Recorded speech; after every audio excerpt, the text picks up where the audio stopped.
இது உங்கள் தெய்வத்தின் சிறப்பிய குணம் கதையின் பாகம் 1. ஒரு பாக்கியமான தொடக்கத்தை பெரும் வகையில் அமைக்கப்பட்டுள்ளது. தெய்வத்தின் சிறப்பிய குணம் பாகம் 1. மௌனத்தின் அருள். கதை தென்னிந்தியாவின் ஓர் அமைதியான கிராமம். திருப்பாணி.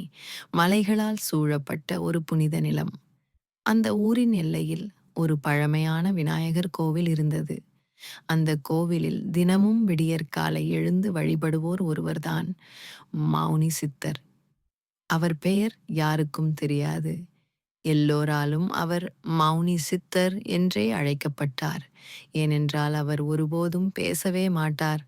ஆனால் அவரை பார்த்தாலே ஒரு அமைதி, ஒரு ஆழ்ந்த பக்தி சஞ்சலம் ஏற்பட்டுவிடும். அவரது வாழ்க்கையில் ஒரு வினோதம் இருந்தது.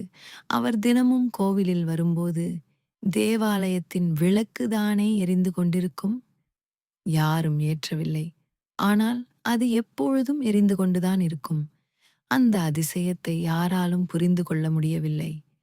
ஒரு நாள் ஒரு சிறிய பையன், கிருஷ்ணா, அந்த சித்தரை பின்தொடர ஆரம்பித்தான். அவனுக்கு அந்த சித்தரின் வாழ்க்கையும் அவரின் மெளனமும் அந்த விளக்கின் மர்மமும் புரிந்து கொள்ள வேண்டும். கிருஷ்ணா நாள்தோறும் சித்தரின் நடையை, செயல்களை கவனிக்கத் தொடங்கினான்.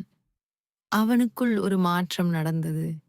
ஒருபோதும் கோவிலில் செல்லாத கிருஷ்ணா தினமும் விழுந்து பக்தியோடு வழிபட ஆரம்பித்தான். அந்த மௌனத்தின் நடுவே தெய்வத்தின் சிறப்பிய குணம் அவனுக்குள் பரவ ஆரம்பித்தது. தொடரும்